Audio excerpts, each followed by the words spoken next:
Greetings. Today we're here with Mike Vinikour. Got it. Nailed it. And of Stern Pinball. And what's your title at Stern Pinball? My title is Associate Game Developer. Which is? Well, I do a lot of different things under that umbrella. So I help a lot with rule design. I oversee all of our software testing and our field test operation, and then I also travel to enthusiast shows like this one to be a face of Stern Pinball in the booth that we do with Marco. So you're basically a part of many I wear many elements. hats, yeah. And they keep handing me more hats year after year, so I must be doing something right because they keep giving me more. Instead of taking them away. They give me more. Throw them in the garbage. Yep. That's good. And so, did you grow up in the arcades like we did, in like the 80s, 90s? I did. Well, I'm older than you, so I mean 70s, 80s, and 90s. My earliest memory of an arcade was when I was probably 6 years old, and as soon as I could reach the flipper buttons, basically, there was an arcade at the end of my street. It was just a block away, called Just Games, and my dad used to take me there to play pinball because he enjoyed playing pinball when he was a teenager and even into his early 20s. You know, it was really through his whole life. He had a pinball machine in his house up until a couple of years before he passed away. And he would take me there regularly, and there were no video games yet. So it was just 2 walls of pinball. They had about 50 games in there or so. And I remember playing a lot of the early solid states and like some late EMs, late 70s EMs. And then I remember when like games like, Stunt Cycle and Space Invaders and Space War came in. And I just fell in love with the video games, when that stuff exploded. But I always still played all the pinball games that get in there too. But as the video games exploded, they had, the arcade was like 90% video in the 80s, and they'd have like, usually about a half dozen, like somewhere between 6 and 9 pins, and then slowly over time they whittled it down to about 5 or 6. So a lot of people they played as a kid, then they got into sports, girls, all the above. And then they forget arcades. Did you always stay in contact with arcades? Pinball? I lived at that arcade, and then when I was in middle school, like from 6th grade, we called it junior high then, but so junior high was 7th and 8th grade. When I was in 6th grade, a cousin was the manager of that same arcade, Just Games.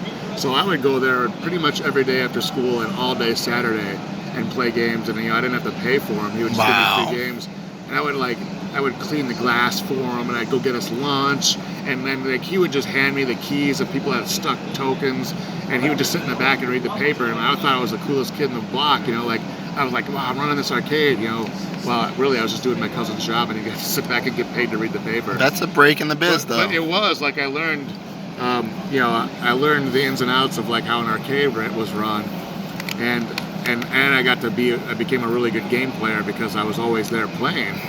And so I'd work, and summertime was fantastic because I was there almost every day because I didn't have to go to school, and he worked 6 days a week.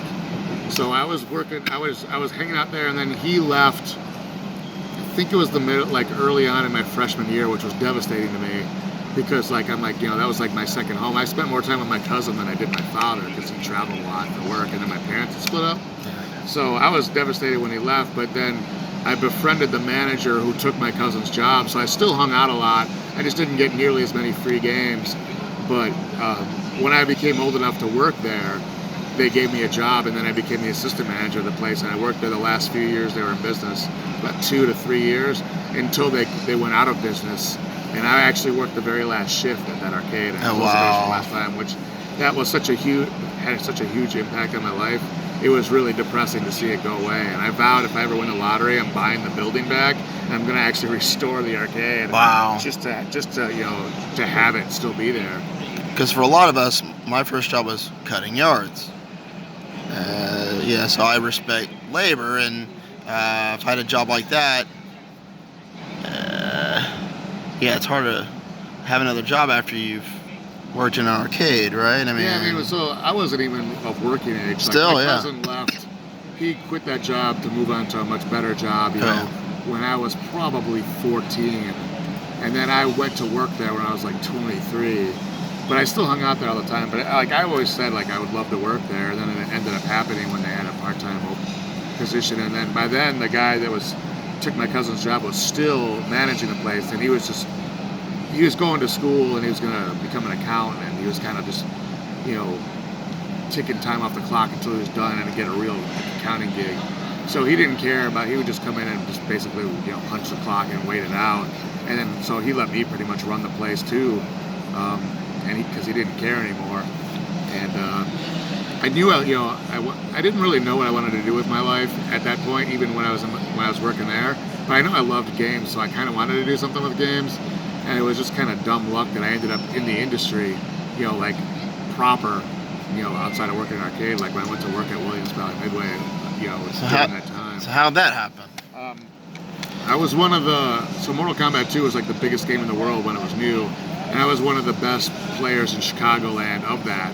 There's only a few, 2 or 3 guys I know that could beat me on a regular basis, and I would play that game for, anywhere from like 5 to 8 hours a day. I'd go to the arcade, one token usually would last me hours because there was always challengers to play, and I would like go to the different arcades and play. I was just obsessed, and one night I was at a punk rock show with some of my friends. Just a local show, or do you remember who it was? I can tell you it was. Pretty sure I saw this band, the Boll Weevils, who are friends of mine, okay.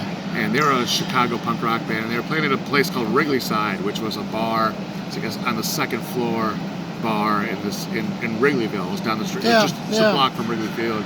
So I'm like walking to the back. I don't know if I was gonna get a drink or something, but I see this guy, roughly around my age, wearing a Mortal Kombat T-shirt. And back then, there was no place to buy these things. No. So I went, and I was pretty shy back then, but I ran right up to him. I'm like, dude, where did you get that shirt? Like, I want it, because I was obsessed. I was so obsessed with that game. And he said, oh, I work at Midway Games. Like, I got it at my work. And I'm like, get out of here. You do not. And he pulled out his business card. He goes, look. And his name was Bill Dadelstein. He was a programmer at Midway Games, and by then it was Williams Valley Midway. They were one company. So I said, like, I'm one of the best Mortal Kombat players, like probably anywhere in the world. I'm like, I would love to do game testing if you guys ever need somebody to do something like that. And he goes, coincidentally, I'm working on a game. Like in a few weeks, we're gonna need somebody to come do that. He goes, give me your number and I'll give you a call, like when we're ready. So I gave him my number, and I really didn't expect a phone call because he didn't know me. Like I was just some random dude that was like. Came running up to him, super excited, like about his T-shirt. Yeah, you were vetted through a punk rock show. Yeah. Wow. And it turned out, I found out later, not too long later, but after that initial meeting, but not until after I came to work there, that we had a couple of mutual friends, like in the punk rock scene. So I don't know if he knew that ahead of time or not when he called me. Now that vetted you. Yeah, it might have. But the punk rock thing, having that in common back then, certainly was icebreaker. Yeah, it was an icebreaker, and it also was like, well, we're part of the same scene, so he's probably okay, but to take a chance on, because it was a small, pretty closely knit thing back then. So about a month went by after I met him, and I got a phone call from him, and he goes, hey, this is Bill, like, are you still interested in coming to test our game, because we're ready? I said, absolutely, just tell me when and where. And he goes, okay, bring 2 friends. Because it's a 3-player game. And I'm like, all right. So we showed up, and I brought my girlfriend at the time and one of my best friends. And so we started testing the game. We were there for a few hours, and then they kept having me come back, so we would come a couple days a week. And but after the first time, they told me, like, hey, don't bring your girlfriend back anymore. She didn't really seem that into it. Like, we'll get somebody to be the 3rd player. You could play, your other friend could still come. And that game was? So, so we were playing Revolution X. Because that was the first project I worked on there, and I was a contractor. And the 3rd person they brought in for our second night of working was this guy named Eddie Ferrier, who had tested the first 2 Mortal Kombat games. And he was one of the best video game players I ever met in my life. It was unbelievable. I call him the Rain Man of video games, because he could learn and figure out how to master a game within minutes. And then, like, he's just untouchable, especially fighting games. And you'll find, like, the exploits of, like, who's the strongest, like, faster than anyone. So when we would take breaks, playing Revolution, when we were working on Revolution X, Eddie and I would play games against each other in Mortal Kombat 2, and we were drawing like a huge crowd of like our our coworkers, you know, like all the game devs, were watching us play, and they were just like, oh my god, like they all started coming up to us to say, when our game is ready that we're working on, we want you guys to come test it. And it just became a thing where every time that there was a game, we were the guys that they'd bring in. They, you know, we just got paid hourly as contractors. So that was like an amendment to your resume, so to say. Like, it's, you know, your skill is your resume. Yeah. That was a skill. It was, for sure. For both of you, yeah. Yeah, both of us had this skill, and like it wasn't just like you played games. You had to have a real attention to detail, of, like to be able to retrace like what you did if something went wrong. Right. So the game crashes. They're like, all right, well, what were you guys doing? You know, I can't just say, well, we were fighting. Like I gotta tell them like what character I was, what move I did, what the other person was doing. Where on the screen. Wow. As much information as you can come up with, you know, that you could data it the better. Because they have to question the code. Yep, and it's like sometimes it's like finding a needle in a haystack. So we were doing that, you know, project by project. We'd come in for a few months, until the game was ready to ship, it'd ship, and then we would not work for, sometimes it could be many months. And then I had reached this crossroads in my life where like I was an adult and I needed a full-time job with benefits. So like I really lobbied hard for them to start a full-time QA department and hire the two of us. Like I viewed us as a team. And it took a little bit of doing, but you know, they understood the value in us. So it was just a matter of like. So this didn't already exist. Yeah, this position. This position did not exist. They used to just test their own games. Like they would just play it themselves as they were developing them, and then they'd fix stuff as it came out. You know, as it came up after the fact, and then release updates. And releasing updates back then was a lot harder and more expensive because you had to burn ROMs and then mail ROMs to people. And games until basically around this era were a little more linear. Yeah. Like all games from the 80s linear. Yeah, you know, for and sure, yeah. whereas, you know, you have a dozen characters. Yeah, fighting games. I mean, like, there's variables. There's in a fighting games, there's tons of variables, and even we found, even with months of hardcore testing with like two of the best players in the world, you know, some number of months after the game came out, these guys were finding stuff that we never found. You know, exploits and stuff that we'd end up fixing in later revisions. Yeah, and then the people who were doing the code, they know what's going on in the back end. It doesn't mean they can do the moves. Yeah. So I talked them into hiring us full time, and then they finally did. And then so I started their QA department. It was just a department of two to begin with. And then as we were growing, we brought in a couple more people until I got burned out of doing that, and then I moved up in the company to do other things. So I ran our field test operation for the last few years. They were in the coin-op business, where like we would have games at arcades and bars all over Chicagoland, and we put them out like a couple months before we released them. Right. You know, there's no internet back then, so nobody would, you know, it wouldn't spoil the game. Like unless you were local, you didn't get to see the stuff. So, you know, I'd track the earnings, I would fix them, I would update them, I'd go watch people play and give feedback to the different game teams about, you know, what people are thinking about it, how they're playing it. What were the other games that you worked on after RevX? So I worked on every single video game they did, starting with Revolution X.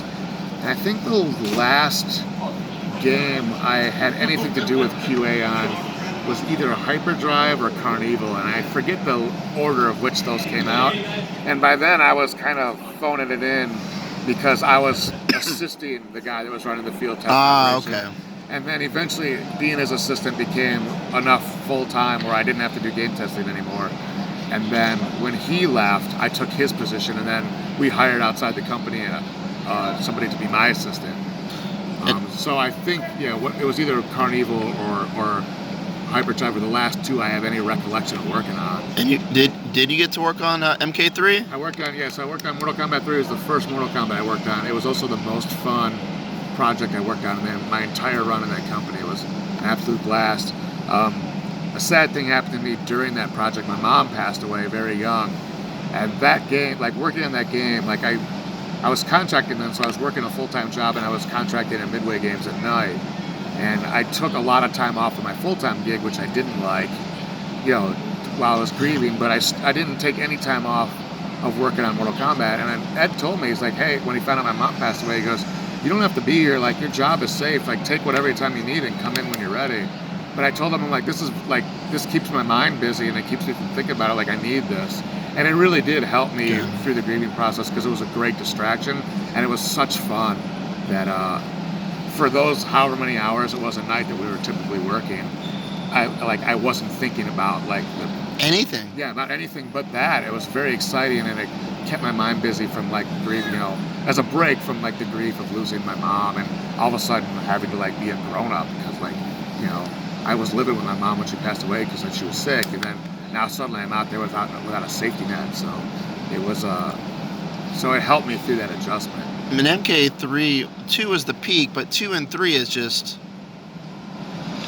have 2 and 3 and been out in the arcade at the same time was big. Yeah. The movie and the comics and that's when it became more like a merchandising, and that's what was it like working with Ed Boon and the team? I mean, Ed Boon was in pinball, and then he really. I mean, MK has been around. They're 11 now. 11 of them. Up to 11, yeah. It's amazing the longevity that thing has had. So the Mortal Kombat game was that one, especially 3 and the Ultimate and the games that surrounded that. Yeah. 4 were my favorite projects to work on, and largely because like Ed and Eddie and I were very tight, and we joked around a lot, and we were all like super into the game, and Ed was a very good player too. So the three of us, we had such fun playing the game as we were developing it. Like trash talking everybody and stuff. So we knew that we were onto a good thing when we were making it because of how much fun we were having playing each other. Didn't feel like work. So the hours just flew by, and like we would all go to lunch and dinner together. Like we hung out, all the time. We would sometimes go to movies together outside of work. Like, it was a great team. Like that whole team was fantastic, and we were a very tight group. Because at that point, I mean, to me, by Ultimate, it was a gaming dynasty in the making. Like, to me, it had already been fortified. Yeah. Because I remember when Street Fighter 2 came out, and I was playing like a Neo Geo.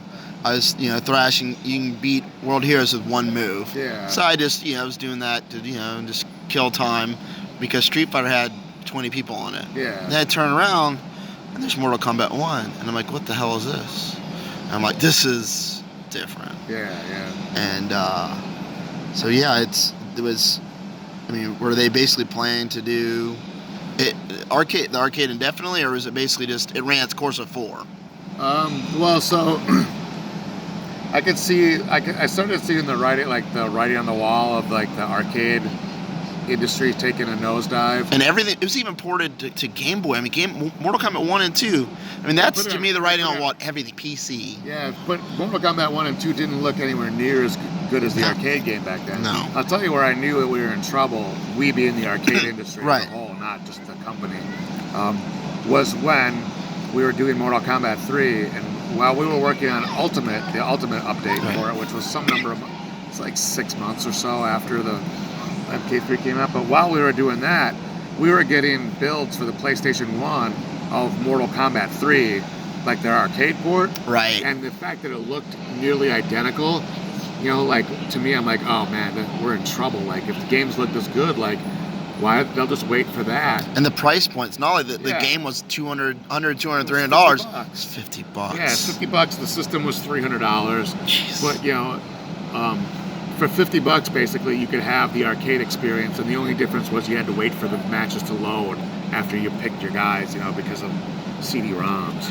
And so when I saw, like, when we first got a PlayStation 1 and we got that dev build from the guys doing the port, right. I'm like, oh my God, like, I think we're in trouble, in trouble being, like, people are going to just buy these. And, right. Like, arcades are going to go away. And it was a big fear of mine because I loved arcades. I grew up in them. So, starting with that, and then when those things took off, and when the PlayStation became as huge as it did, even the first one, right? Like you could see, like, games were earning less, they were selling less. Arcades there was less people hanging out in them. It was just a steady decline, and pinball got hit by it way harder and earlier than the video games did. But man, I'll tell you, when it got real bad was when I was running our field test operation, and I'd go set up a new game at one of our test sites, right? And it would usually draw a huge crowd. Like, I always do it on a Friday night, and when kids would start coming up to me, as soon as we set the game up, they're like, "Oh, that game looks cool. When's it coming out for the PlayStation?" Oh no! They wouldn't even put money in it. They would come and look at it, watch other people play it, and be like, "All right, when's it coming out? I'll buy it when it comes out." Wow!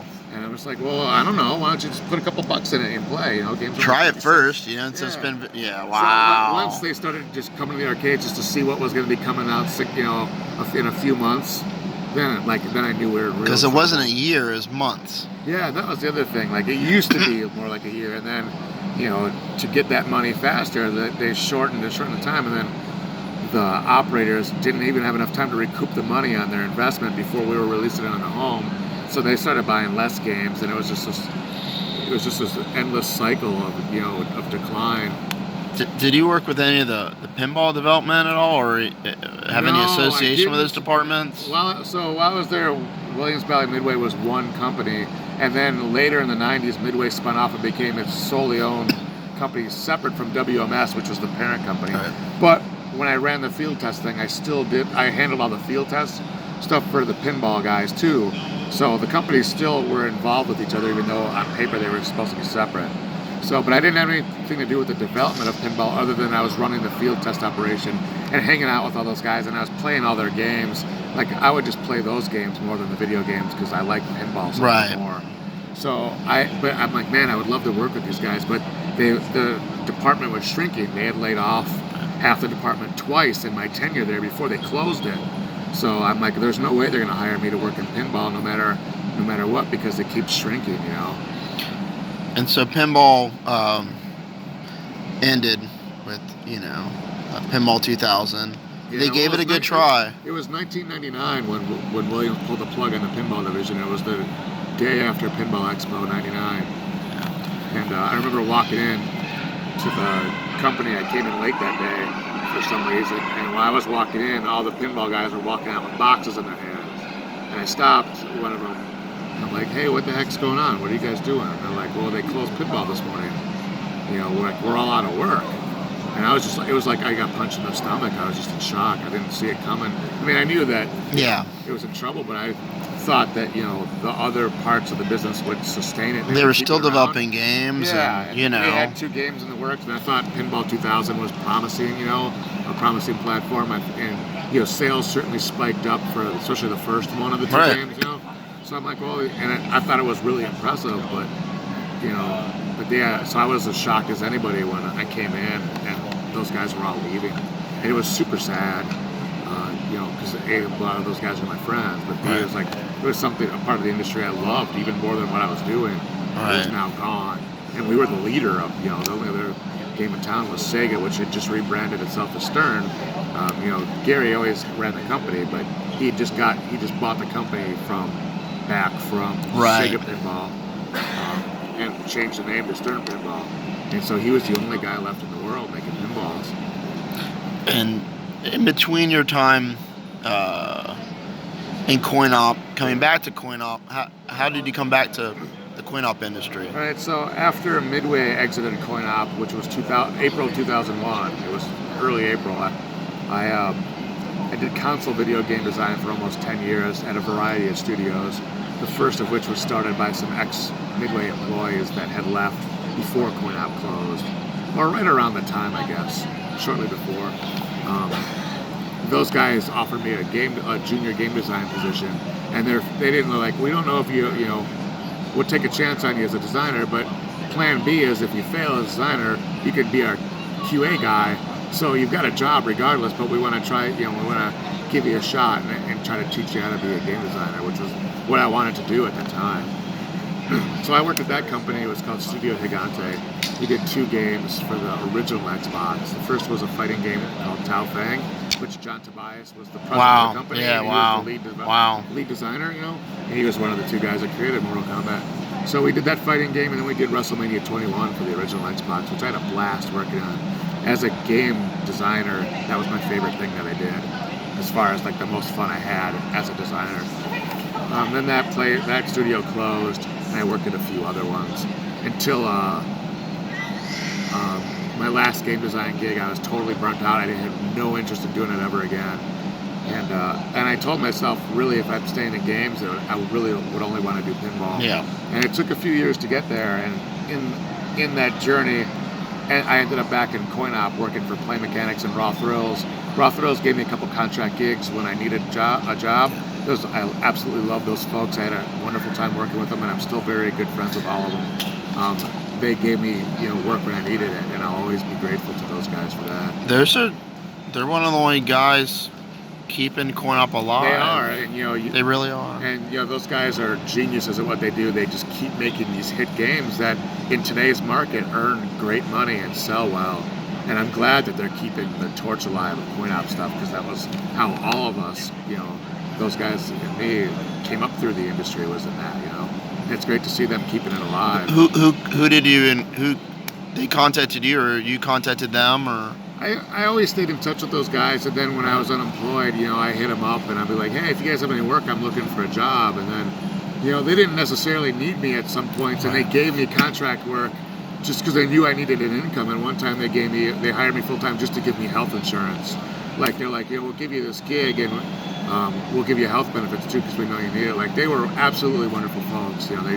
They looked out for me when I needed it. And then, so I came and went there a couple times. I did a couple other various gigs, in and out of games. And then I went to work at Play Mechanics I ended up being there about 3 years. And again, I had finished a contract gig not in games, and I was looking for work again, and I needed health insurance. And it just so happened they had an opening, and so they offered me the gig. Was Mark Ritchie there at that point? Absolutely, already? Yeah. So Mark's my favorite person there. Yeah, I still love Mark. We're pretty good friends. So I worked there. That was the best part of my job, was getting to talk to Mark all day. So I worked there until I left to go work at Jersey Jack Pinball, and that was when I finally got into pinball. And they offered me the gig. I knew a couple of people there that were old Williams guys and friends of mine. I worked there for about 1.5 years, and then Stern made me an offer I couldn't refuse. So how did they contact you? You kept in touch with people from Williams that were at Stern, again, right? It's a small industry, so right. I always would see those guys around various shows, like Pinball Expo, especially. Yeah. It was always the big family reunion for all of us. So I ran into George Gomez at one point, and he said, "Hey, Mike, if you're interested, I have a job for you. I really want you to join our team." He's like, "What would it take to get you to come over there?" I'm like, "Well, phone call, I gave him my number, and then he called me and we talked, and Stern was always really where I wanted to be when I wanted to be in pinball, because they're the biggest game in town, and I had a lot of friends there, and I saw them growing, and it seemed like a fantastic place to work. I wanted to make help make the best pinball games even better, and I wanted to go to work with these guys that I respected and I worked with in the past. So they needed people that had your skills, your enthusiasm, absolutely, because you can't. I mean, wanting a job is one thing. Wanting income is another thing. Wanting job security is another thing. But you have to be into it. It has to be something you want to do every day, basically. Yeah, for sure. And I've known George. We worked at Williams Valley Midway together, so we went way back. And I always had a huge respect for him, and we always got along great. I think he's a fantastic person. So I was honored that he came after me to go work there. I mean, usually I was the one asking people for jobs. Yeah. A few times they were offered to me, which I was always grateful for. But this was a place I tried to get in, at Stern for off and on for quite a few years. Right. And the timing just didn't work out, and their needs, and my skill set weren't aligned at the point where the two needs met at the same time until when it finally did. Because George knows at all times, more than anybody, what Stern needs. Yeah, and he knows inside and out. And at that point, and still, the company was growing. Right. The business was growing. So they had a real need, mostly they really were interested in my QA skills. Right. I'm an advanced pinball player. I have a lot of knowledge about games. I did game design. I have a long history in the business. I could also repair them. So it's not just that you played. Yeah. You really played pinball. Yeah. You weren't like, oh, I'm just gonna hit it. You try to get multi-ball. You played for know games. Yeah, I knew games. You've owned games, right? Yeah, I have a basement full of them. Okay. So. When did you buy your first pinball? In a nutshell. My first pinball I got in a trade from Ed Boone. Ironically, he traded me his Funhouse for a cocktail table Miss Pac-Man. And this was, when we were working at Midway together during MK3. Wow. And I still have it. It was my first pinball, and it will never leave because it was my first game. And you said it was a prototype? Yeah, it's a prototype. Wow. So it's got like the extra letter. It spells steps instead of step. There used to be a target next to that mirror. Right. Yeah, but there's a plug in it. They removed the target and they put a plug in it. And there's some other very minor. The red boards underneath. Yeah, it's got the red boards. It was like, I think it was like serial number like 11. Or they made 12. a lot of that game, and that was a big successful game for Williams back then. They sold a ton of them. Why didn't they make a Funhouse video game? Like, I know there's no game in that. Yeah. I mean, maybe a freemium game, but The magic of that thing was, the talking Rudy had. Talking Ed. Ed.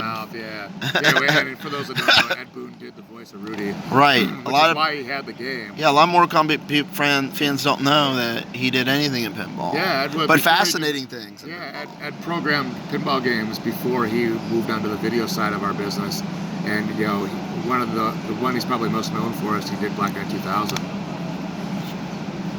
And Space Station was another one he worked on. Space Station's great. Yeah, it's a cool game. It's kind of odd. rare. You don't see a lot of them around. It's rare. I don't know if it did well on route. Yeah.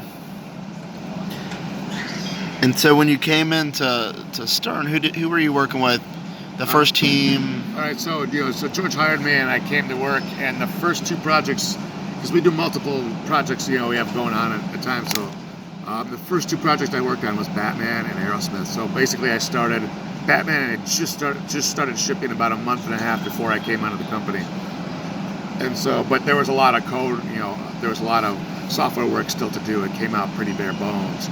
And Aerosmith was about 6 weeks away from shipping when I started, I think. So I was juggling them both, but mostly I was on. About my 2 weeks in, I was more on Aerosmith than Batman because that was the more urgent because it was about to go into the box for the first time. Right. And it flipped. Yeah. Well, yeah. Originally, Aerosmith was originally on the schedule to be the first Spike 2 game. Now that game was more done. Yeah. It was, yeah. And it felt good when it shipped. It felt good. But the opportunity to do Batman came up, and to have Adam West involved. Done. And to time it with our 30th anniversary. Yeah, it had to be done. He was available to do that, the show. Pinball Expo, and nobody I don't know how many people knew the state of his health, but I think enough people knew that this would be the only opportunity. So that's why the game came out when it did, was to time it to have him involved. And Adam West and Brooke Ward did a lot of custom speeds for the game too, so it was a real big treat for the company to be able to get to do that title. And for me as a kid, watching that after school every day, growing up in reruns in the 70s, like I would, before I was a CERN employee, I'm like, I want that thing. And I want that game in my house. Someday I got to figure out how to make that happen. Wow. And then thankfully I came to work at Stern. I was able to get one. So what model did you get? I have a premium one. The LEs and SLEs were gone. Like Dunzo. Before when I was still working for the other. Well, the SLE, you had to do a cartwheel backflip and with your eyes closed. Yeah, and I didn't have $15,000. Like I couldn't afford to pay that for the game. That's the game that, to me, of any game, that game deserved an SLE treatment. I totally agree, and the just SLE, every possible way. Every possible way, and you can't do an SLE for every game. No, it would not. Do it justice. I mean, which is why we've only done one. So because it was something really special. We're looking at the my theory is that the 40th anniversary would be the next SLE at the latest. At the latest. It's not that far off. I know. 7 years away, maybe 6-7 years. I mean, because it has to be. 7 years away. Yeah. And so you came into Stern, and they give you You've worked with all the designers so far, right? Yeah, I've worked on every single game that Stern has done, starting with Batman, moving forward, plus software updates we did for some older games like Kiss. Right. I was heavily involved with that one with Lonnie. That update we did last fall or last summer, whenever it was. I'm losing track of the time now. So I work with every lead. So when I started, they hired me just to basically do QA and then to run the field testing too, because they didn't really have anybody to be like really be in charge of that. Okay. So and these were all things I had experience doing. So they hired me for that, but then my role quickly grew once the leads got comfortable working with me, like to help out with rule design and based on the lead, some I do a lot of rules and some I do almost none. So like Deadpool, I did a lot of stuff on. The Iron Maiden, like Keith came up with 99% of his stuff, you know? Yeah. And he just bounced some stuff off me he wasn't 100% sure on. He said, what do you think of this? And so it varies from title to title. What were things you did on Deadpool? I did all the rules to the little Deadpool multi-ball. Tanya and I together did a lot of the rules for all the wizard modes. Tim Sexton did he did the battle modes. One of the quests, the Chimichanga quest, the T-Rex one, the shot rules were mine. The way the scoring and stuff was Tanya and Tim. So it varied, you know. Tanya had a lot of ideas of like, here's all the modes I want in the game. Right. But then like he asked me to help him, like, well, okay, well, how should the mode work? What should the shots be? What should the rules be to this mode? Like, here's the story I wrote for the mode, you know. So I helped out a lot with that. And then Tanya and I together really worked on like the stacking and the pacing of that game towards the end, where like I think we really got it right, like where it is now. Like we both are super proud of it. Yeah, that's my that's one of my top earners right now. Yeah. And it hits every demo, you know, kind of demographic and, you know, comic book collectors, people like the movie, and pinball people. Yeah. You know, that's really the three demographics that it hits, and it's paid off. I had a real good time working with Lonnie on the KISS update because I loved that game already in what its current state was. I never understood why people were so down on it because I thought it was a really fun game. I think it is. It was very challenging, and some of the pacing was a little off where it skewed too hard. Right. Which might have been why people were kind of frustrated with it. Right. So by the time we got to work on that update together, Lonnie and I had done 2 games together at this point. We did Aerosmith and then Guardians. And then we really have a great working relationship where we bounce a lot of stuff off ideas. So it's very collaborative to do that update. And then we had some help with from Lyman and Keith Owen too, because those guys would play KISS with me all the time when we would just take breaks. Right. Like that was our go-to game. We all loved it. So the team at Stern, it's like the dream team now because you have designers. Yeah. They're seasoned. You have new designers. Yeah. You have classic coders, new coders. Yeah. And then you help everybody with everything. I really think that the team that we have now at Stern, I think, is every bit as good as the team we had during the golden years of Williams Valley Midway. It's a different business now and a different era, but I think we're the modern equivalent of the dream team that we were back then with that group. You know, and some of those people are the same now, but with the Keith Owens and the Tanyos and the Tim Sextons and, you know, all these newer guys that weren't there in the Williams days but are here now. Like, I think we've got a great mix of young and old. Because if Tanyo and Tim and you Yeah. and Keith weren't there, it's missing something. I mean, really, because you have to. There's games being developed at all times, more than one. Yeah, I mean, I'm typically juggling 2 or 3 projects at a time at all times because I work on everything. You know, everybody else is on one project at a time. And so now you're getting more hats. Do you envision yourself to be a game designer, lead? That's my ultimate goal, and I said that from day one when George and I spoke about me becoming part of the team. I said my long-term goal, and I still feel I have a lot to learn before I would be ready. But like, I want to design a game for you, George, like for you being the Stern team, and that is the last thing in the industry that I have not done. So before I leave this planet, my goal is to, even if I'm one and done, I want to design a game, you know, playfield and a whole game for Stern. Like, and I'm learning along the way. I think I've got a ways to go, but you know, I certainly couldn't be in better hands when it comes to people to learn from, and I soak it all up like a sponge because I like to be as useful as I can, and I always offer to help in areas that aren't even my job in our department because I like to be useful and I like to learn things and expand my skill set. So I'm always, you know, trying to learn as much about the business that I didn't already know and about the design process that I didn't know. So when that comes time, I can be ready to pick up the tools and try to put, and take my hand at designing one. Well, so there's room for growth. Absolutely. And they encourage it too, like they, pinball's got to continue, and we're not all going to be around here forever. People are going to eventually retire or sadly leave the planet, and we've got to have the people in place to keep it going. So that's what you're going to work towards, and you're helping keep everybody else's games in house, out of house, tested. It's funny because I'm the youngest, basically, of those old timers. Yeah, fascinating. I'm just a little over 25 years in the business, but I'm like the youngest guy of the